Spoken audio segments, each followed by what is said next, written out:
Keith has one saying, did you all read the article about Universal saying Halloween Ends is it? They are finished with the franchise. I did hear that. Yeah, so go ahead. I'll finish up after you, Fate. Yeah, no, I was just going to say, I did hear that too, but Halloween's never done. Somebody else is going to be. This might be it for, like, you know, the John Carpenter story or line or whatever, but sooner or later, I mean, we might get a hiatus or something, you know. But eventually they're going to bring it back. I mean, that's too much of a moneymaker. So it'll worst case scenario, what'll happen is it'll change hands. You know, they'll buy the rights to it for, like, you know, $1 billion, and everyone, then they'll run away with the franchise. Like, it's never going anywhere. Well, you know, the thing of it too is that it did have a break before it came back with 2018. So it's just funny, man, and I'm going to be talking about that later on tonight too. And, you know, with everything going on, TCM just coming out, and a lot of people on, you know, one side of the fence or the other. And it's like, well, you know, we did have a break, you know, from Halloween and for, you know, some of these other, you know, big franchises, it's been upwards of a decade or so before, you know, since the last time we've seen them. So it's just interesting. But yeah, they'll take a break. Let's take a break. Yeah, I agree 100% with what you guys said. I'm actually doing making a video tonight after this is over.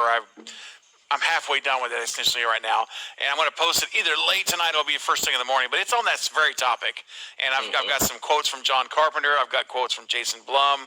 So I'm going to break it down and really go into it. But at the bottom line is Fate's already touched on it. It really comes down to dollars, and it's too much money just to sit idle for a very, very long time. So it's coming back. That's the bottom sum of the whole thing. It's going to be back. Yeah, there's no way that they're going to let. They're going to let a franchise that makes $200 million a film,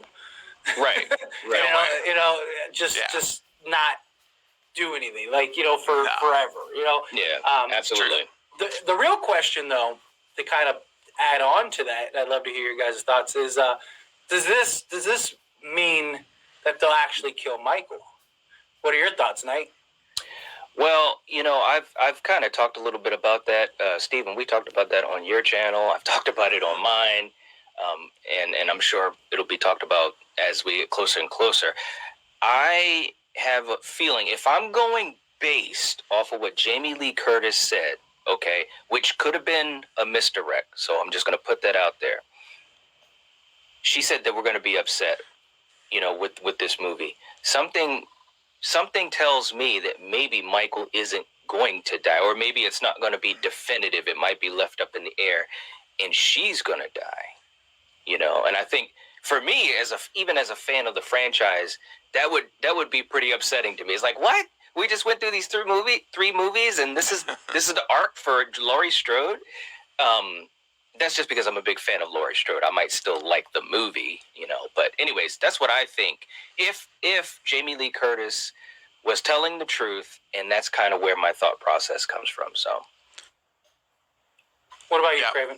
Yeah. So the big question is, again, echoing what you just said, Knight. The question for me is, Halloween Ends is the title, but what does that mean? Okay. Yeah. So, and we talked about it, I think, on the live streams last week. Night. It means one of three things here. It means either it ends for Michael, it ends for Laurie, or it ends for both of them. And, you know, what would make us angry? Like, that's the thing. When I keep going back, she says it's going to make the fans very angry. Well, I mean, to me, I think, Knight, you hit it. It's if Michael lives and she dies.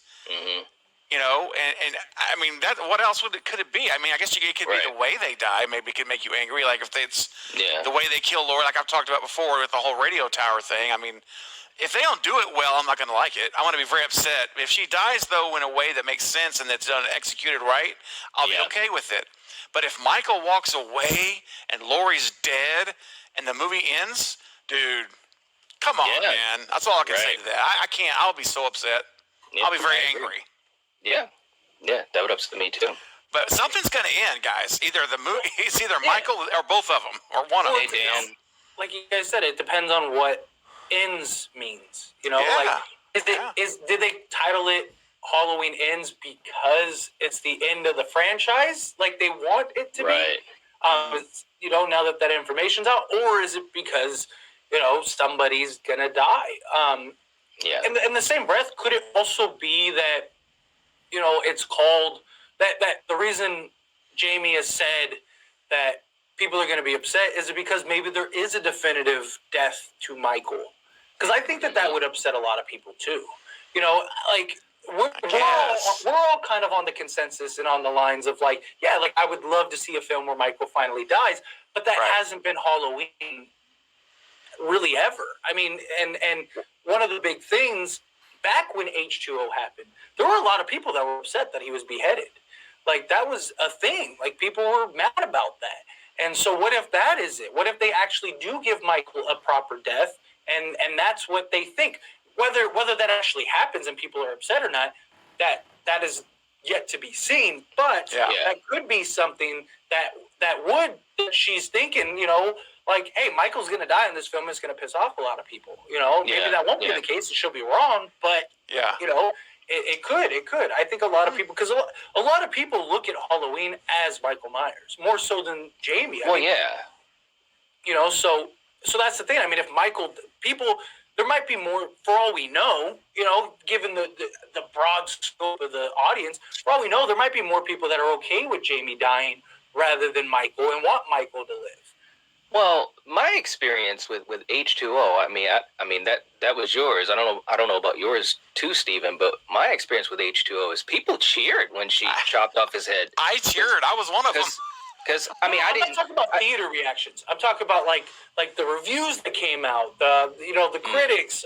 There was like threads and stuff being put out. I mean, social media wasn't as big as it is now, but there are people that are still like there. It wasn't so much like there were theaters. Like there were groups of people that were excited about it, but there was they were getting killed for killing Michael.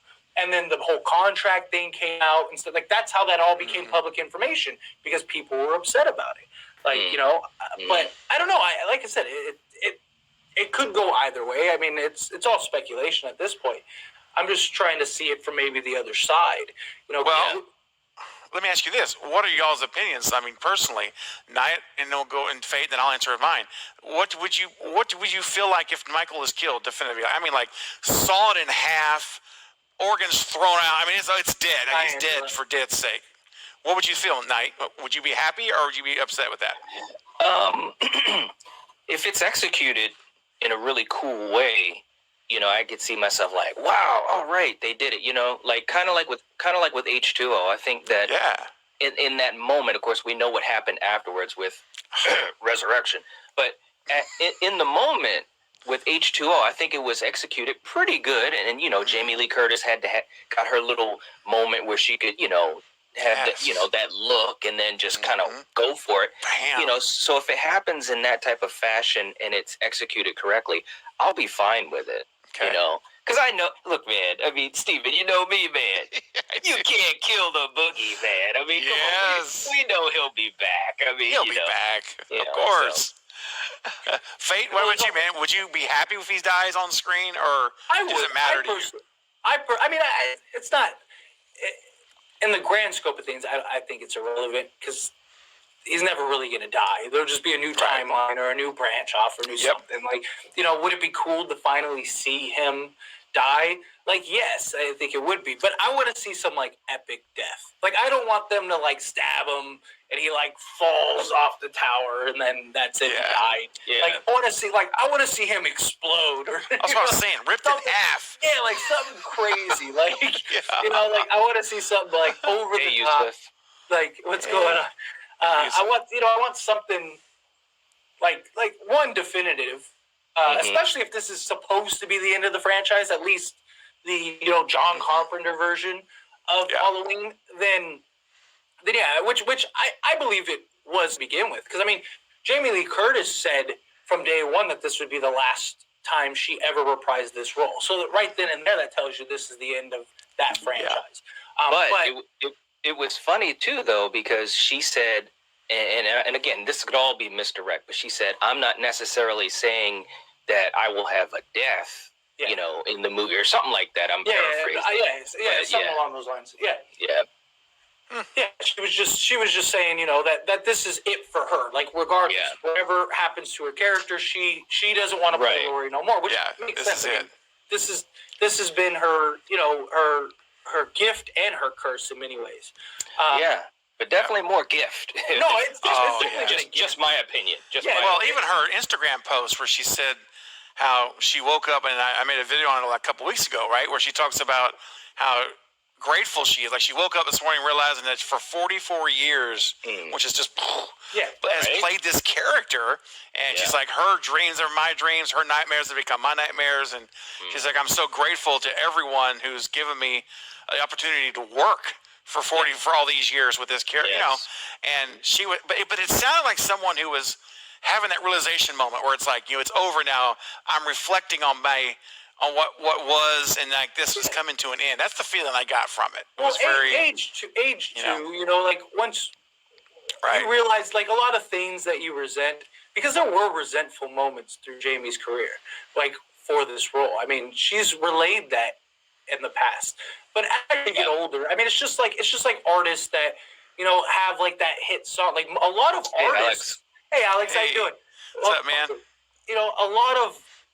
A lot of artists, even like their biggest hits ever are songs that they despise and they hate it, or they didn't.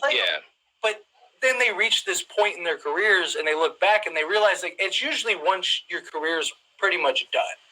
Yeah. And I think you look back and you go, man, I should have appreciated that more. And I think that's kind of what it is, because I mean, Jamie Lee's getting up there in age, period. You know what I mean? And so sooner or later, whether she does 10 more films or no more films, eventually it's getting to the twilight of her career. It's getting to the end of the career. And so I think that's what it is. I think a lot of it is she's looking back, reflecting, going, God, like, I became this icon in many ways. Like, I had this amazing career. I mean, think of all the celebrities that people thought would be around forever, and they fizzled out, 10 years later, whatever the case may be, that were in huge blockbusters, not even horror. I mean, it's big blockbusters, and just, that was it. Like, everyone thinks that, like, oh, I got this role, my career's taken off, and it doesn't. Yep, so, absolutely. But I don't know. She is getting on, 60 almost? Because she was, what was she in 78? She was 21, she's right? in her 60s. Yeah, she was like 21. So that's, so she's like 60 years old, somewhere in there. I don't know, approximately. Yeah. So there's only so long you can, do what Laurie Strode has to do in a Halloween movie. I'm not saying that she can't. I'm just saying there comes a point where it's like, okay, I've done this long enough. I'm done. I'm just tired. I'm done. I don't want to do it anymore. Right. She's 63.